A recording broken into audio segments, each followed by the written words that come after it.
కన్యాకుమారిలోని సుచిందర్ అనే ప్రాంతంలో తాళుమాలయన్ అనే ఆలయం మనం ఇప్పుడు వీక్షిస్తున్నాము. ఈ ఆలయంలో ఎన్నో ప్రత్యేకతలు ఉన్నాయి. ఒక్కొక్క ప్రత్యేకతని ఇప్పుడు నేను మీకు వివరిస్తాను. మొట్టమొదటిగా బ్రహ్మ విష్ణు మహేశ్వరులు ఏకశిల మీద ఉన్న ఇక్కడ ఆలయం. ఈ ఆలయంలో బ్రహ్మ విష్ణు మహేశ్వరులు ఒకే దగ్గర ఉంటారు. అలా ప్రత్యేకంగా మనం దర్శించుకోవచ్చు. బ్రహ్మకి ఎక్కడ ఆలయం లేదని అంటుంటారు కదండి. బ్రహ్మదేవుడిని మనం ఇక్కడ వీక్షించవచ్చు.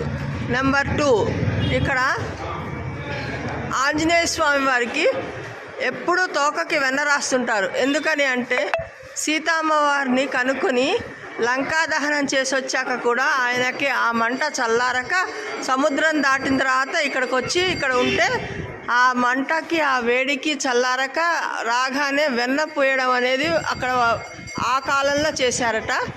అది ఆ కాలం నుంచి ఈ కాలం వరకు ఆనవాయితీగా నడుస్తున్న ఆలయం ఇది. ఇక్కడ ప్రత్యేకత ఏంటంటే ఆంజనేయ స్వామి వారికి వెన్న పూస్తారు. ఇది సుమారు 3000 సంవత్సరాలకి పూర్వం ఉన్న ఆలయం అని చెప్తూ ఉంటారు. ఇక్కడ మరొక ప్రత్యేకత, ఇక్కడ సప్తస్వరాలు ఒక స్తంభంలో వినిపిస్తూ ఉంటాయి. అంతేకాక కేరళ సంగీతం, కర్ణాటక సంగీతాలు కూడా మనకి ఇక్కడ వినిపిస్తూ ఉంటాయి. సప్తస్వరాలుగా ఎస్పెషల్లీ మనం సప్తస్వరాలని ఇక్కడ చెవులు పెట్టి వీక్షించవచ్చు. చాలా క్లియర్గా వినిపిస్తూ ఉంటాయి. ఇక్కడ మ్యూజిక్ పిల్లర్స్ ఉన్నాయి, అది మరొక ప్రత్యేకత.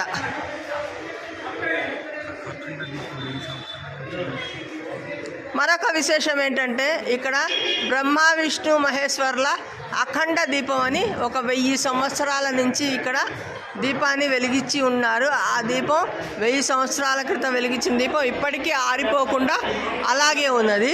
అది మరొక ప్రత్యేకత. ఈ విధంగా ఎన్నో ప్రత్యేకతలు ఉన్న ఈ ఆలయాన్ని తప్పక అందరూ ఈ కన్యాకుమారి వచ్చినప్పుడు దర్శించవచ్చు. కన్యాకుమారికి వచ్చిన తర్వాత ప్రతి వాళ్ళు దర్శించవలసిన ఈ ఆలయం తాళుమాలయన్ టెంపుల్ సుచింద్రం అనే ఏరియాలో ఉంది, కన్యాకుమారిలో ఉంది. తప్పక వీక్షించండి.